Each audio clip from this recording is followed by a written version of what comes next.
আমি আলোচনাটা শুরু করব হাসিন ভাই আপনাকে দিয়ে। হাসিন ভাই, প্রায় এই রিপাবলিক টিভি ইন্ডিয়া এবং ভারতের গণমাধ্যম কথায় কথায় তারা লাফাইয়া বলে আমরা চিটাগং নিয়ে নেব, চিটাগং আমাদের হবে, চিকেন নেকড়ে আমরা লায়ন নেক বানাইয়া দেব।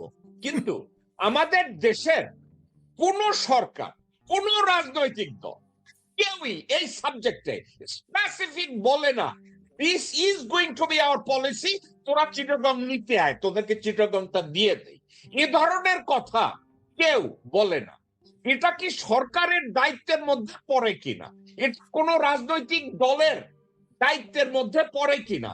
এটি সশস্ত্র বাহিনীর আইএসপিআর এর পড়ে কিনা?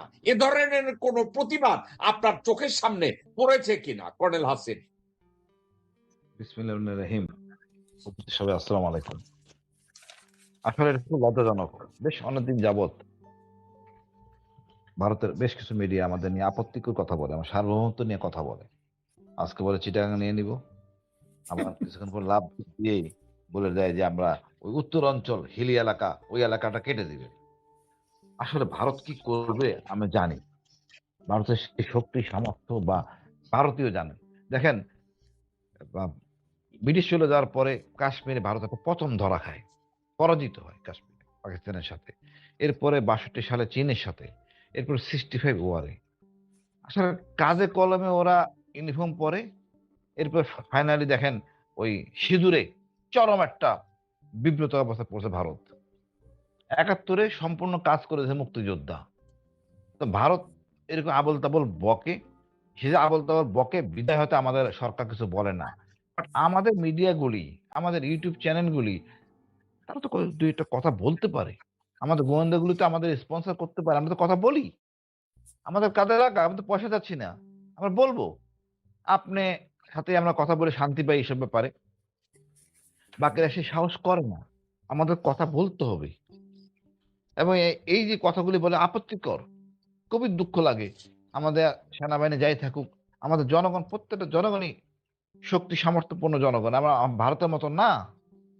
আপনি দেখছেন ওই বিএসএফ এর বিডিআর এর সাথে কাচি হাতে এক বাঙালি আমাদের সীমান্তে কত গুরুত্বপূর্ণ ভূমিকা ছিল। That is the spirit. ভারতকে আলোচনা করি জঘন্যতম একটা দেশ, তার শর্টকাট হলো ফেলানি ঝুলন্ত লাশ তার কাটায়। আমি মনে করি আমাদের উচিত, বহু আগে শুরু করা উচিত ছিল, আপনি করছেন, আপনি একটু ইয়েটা বাড়াই দেন, যে ভারতে যা যা বলবে তার কাউন্টার আমরা করব। এরপরে যদি কোনোদিন আমাদের মিডিয়ারা মানে বিবেক ফিরে আসে, আমরা বলবো। তবে কালাদান দিয়া আমি মনে একটু পরেই শুরু করি। আমার মনে হয় আপনাকে অশেষ ধন্যবাদ বাংলাদেশের পক্ষ থেকে, জাকব ভাই। আপনি একটা ভালো একটা প্ল্যাটফর্ম ধরছেন। ভারতের জন্য আপনারই দরকার, এই গালিগুলি ভারতের জন্য দরকার। কিছু গালি আমরা শিফট করি শুভেন্দ্রের জন্য, সব টাকা আপনি একটু দিয়েন না, কি অর্ধেক অন্তত শুভেন্দ্রের দিকে চাপান, আমার মনে হয় দেশ ঠিক হয়ে যাবে ইনশাআল্লাহ। আমরা বলতেই পারি ভাই, আমরা বলতেই পারি সিলেটে উত্তরে আমাদের ডিভিশন, এদিকে চিটাগাং ডিভিশন, মাঝখানে কুমিল্লা, আমরা তো আগরতলা ত্রিপুরা আমরা নিয়ে নিতে পারি চা খেতে খেতে। বলতেই পারি, কোনো অসুবিধা নাই, আমরা বলবো। আপনি বলবেন, আমরা বলবো, কোনো সমস্যা নাই। কোনো এটা আমাদের, আমরা তো আলোচনা করি না, আমাদের ট্যাকটিক্যাল লোকেশন গুলো দেখেন। আমাদের পেটের ভিতরে ত্রিপুরা, ত্রিপুরা আমার পেটের ভিতরে। আমরা কিন্তু হিলটাসে সিগন্যাল দিয়ে ক্রস কান্ট্রি মারলে মানে একদিনে আমরা ইনফিল্ট্রেশন করে কাভার আপ করতে পারি। ইভেন আমি, খেয়াল আছে, কয়েক বছর আগে হাম্মাম জলপ্রপাত দেখতে গেছিলাম, ওখানে সীমান্ত দেখা যায়। আমি ডুকি মেরে আবার দেখতে গেলাম বাতাসটা কেমন দেখতে। কথা হলো আমাদের জনগণ সাহসী, তারা সব জানে ভারত ওইখানে বসে এই নিয়ন্ত্রণ করা সম্ভব না। আমাদের অনেক ক্ষতি করে ফেলছে আওয়ামী লীগ। আমাদের শত্রু শত্রু যারা ছিলেন স্বাধীনতাগামী, এদের সাথে সুসম্পর্ক ছিল আমাদের সবারই কম বেশি, আমাদের সার্বভৌমত্ব প্রশ্নে। দরকার আগামীতে আমরা তাই করব। এখন আমরা শান্তি বাহিনী করতে গিয়ে নির্যাতন নিপীড়িত হচ্ছি জনগণ পার্বত্য এলাকার। যে ভারত দায়ী, কোন একটা রাজনীতিবিদ বলছে কখনো শান্তি বাহিনী সৃষ্টির জন্য ভারত দায়ী? কেউ বলে নাই। খালি কথায় কথায় 10 ট্রাক, কথায় কথায় 10 ট্রাক। এই যে কত ট্রাক ভারতে শান্তি বাহিনী দিছে, এখনো দেয়, এবং তারা পালে আমাদের সার্বভৌমত্ব হুমকি স্বরূপ। কোন রাজনীতিবিদ কোনো কথা বলে নাই। লজ্জা। এরা যে জাতির আহ, কুলাঙ্গার বলবো, মাঝে মাঝে খেপে যাই।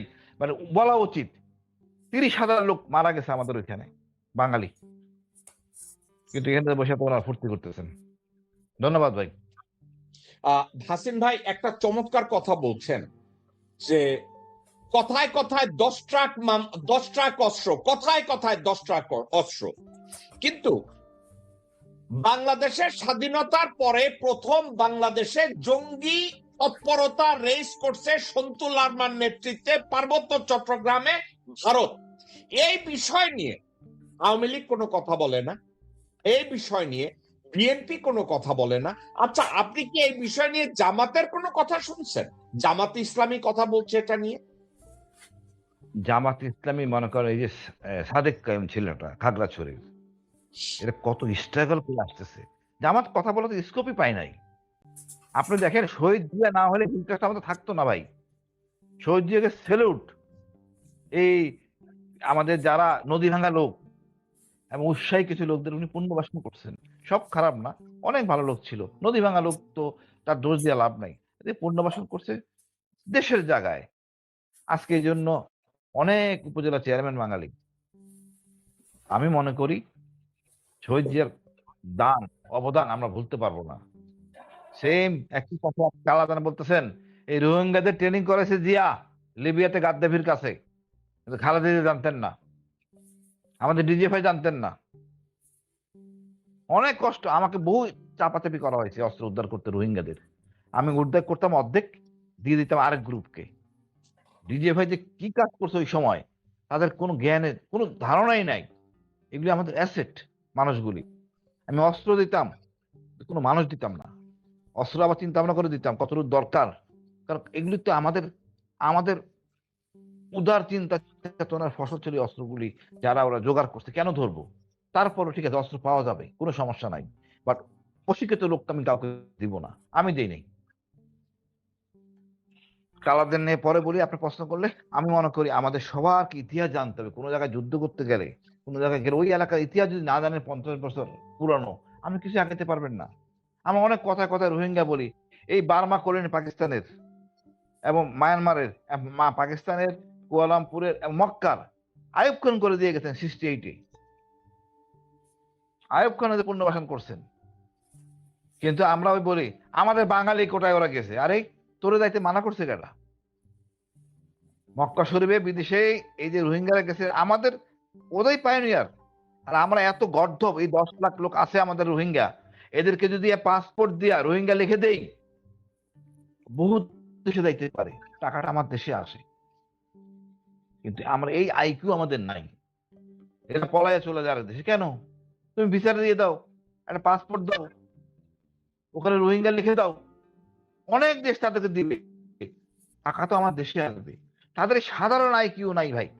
আর কি বলবো, তারা চাই এই লোকগুলি মাদক ব্যবসা করুক, আমি লাভবান হব, এটা আরো বেশি লাভ। এবং ওয়ান এবং ফ্রম পাওয়া এই মাদক ব্যবসার হাব হলো ইন্ডিয়া। ইন্ডিয়াই তাদের হাতে মাদক দ্রব্য তুলে দেয় এবং ইন্ডিয়ানদেরই তাদেরকে পয়সা অর্জনের রাস্তা তৈরি করে দেয়।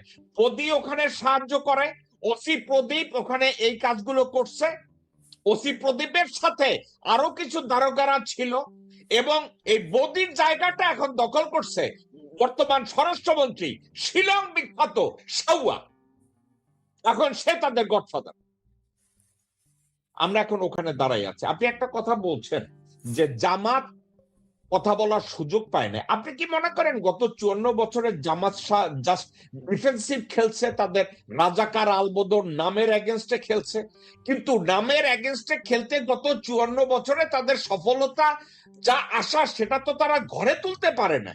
তাদের তো অফেন্সে যেতে হবে।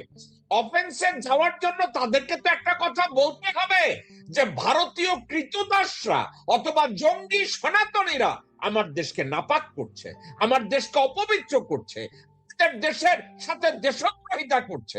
জামাতের নেতারা কি এগুলো বলে কখনো, হাসিন ভাই? না, তারা মানে ইনফরমালি আমাদের সাথে আলোচনা যখন হয়, কথা হয়, বলে, ঘৃণা করে, সবকিছু বলে। বাট তাদের সমস্যা হয়ে গেছে, তাদের তো অস্তিত্ব নিয়ে সংকট। দেখো কোনদিন আওয়ামী লীগ বলছে জামাতকে ইচ্ছা মতো ডুবাইছে, এখন বিএনপিও বলে। এ দুঃখজনক, দুইজনই মুসলিম, উচিত ছিল দুজনে মিলে আগায় যাওয়া, কারণ তারা ওই বিপ্লবটাকে ধারণ করে না, সনদ সাইন করে না, এখন এই জায়গায় কনফ্লিক্ট। তা আমি মনে করি আপনি আস্থা রাখতে পারেন। আমরা ভাই আমাদের হিল ট্যাক্স নিয়ে ঝামেলা করতেছে, আমি এক হাসিন যথেষ্ট, এক হাসিন যথেষ্ট, আর বহুত আমার হাসিন আছে বাংলাদেশে, আমরা 7 ভাগ করে ফেলতে পারি, কোনো সমস্যা নাই। কিচ্ছু করতে হবে ওকে, না, আমাদের অস্ত্র দিতে হবে না, কিছুই দিতে হবে না। আমাদের দেশপ্রেম দরকার, ভারতের চোখে চোখ রেখে কথা বলবো, আমাদের বাড়াবাড়ি করবে, আমরা বাড়াবাড়ি করবো, পরিষ্কার। এর কারো খাইয়ে আমরা চলি না। আমরা বিদেশ থেকে টাকা পাঠাই, কাজ করে করি বলে টাকা পাঠায় ওরা।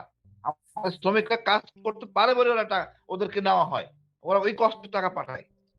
দুর্ভাগ্য এত বছর হয়ে গেছে একটা কঠোর আইন করতে পারি নাই টাকা পাচারের, তাহলে দেশটা ঠিক হয়ে যায়।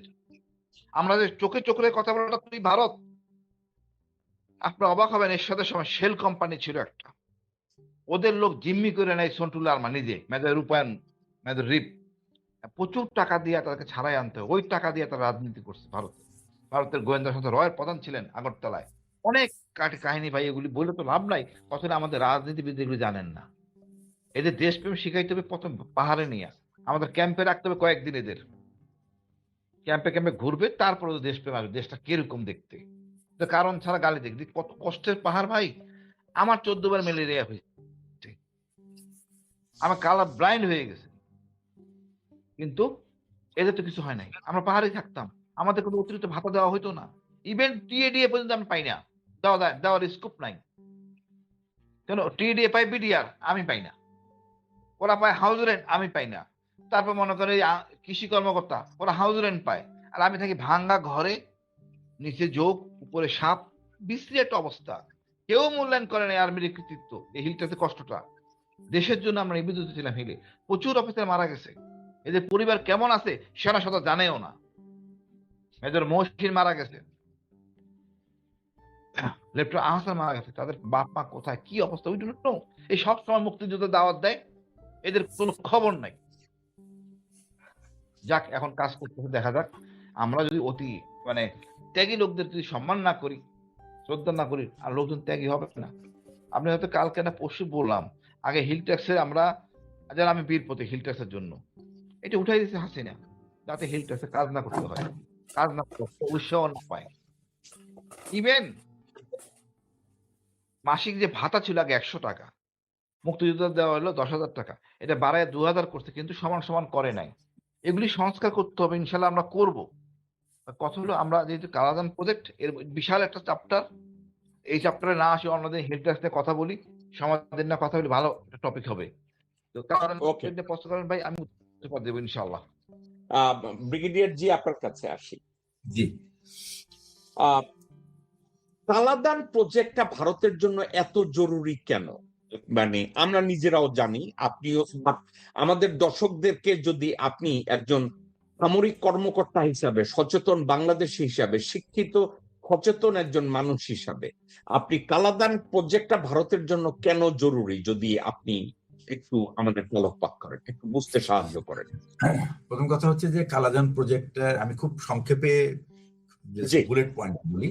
সেটা হচ্ছে জি যে কালাদান প্রজেক্ট শুরু হয়েছে, এটা কিন্তু চিন্তা ভাবনা শুরু হয়েছিল একটা ভারতীয় ডিপ্লোম্যাট, নাম হলো ভেঙ্গেশ সম্ভবত, যে তার তার আই মিন সেই এটা প্রথম প্রপোজ করেছে যে এরকম কালাদান প্রজেক্ট নামে একটা প্রজেক্ট সে শুরু করতে চায়।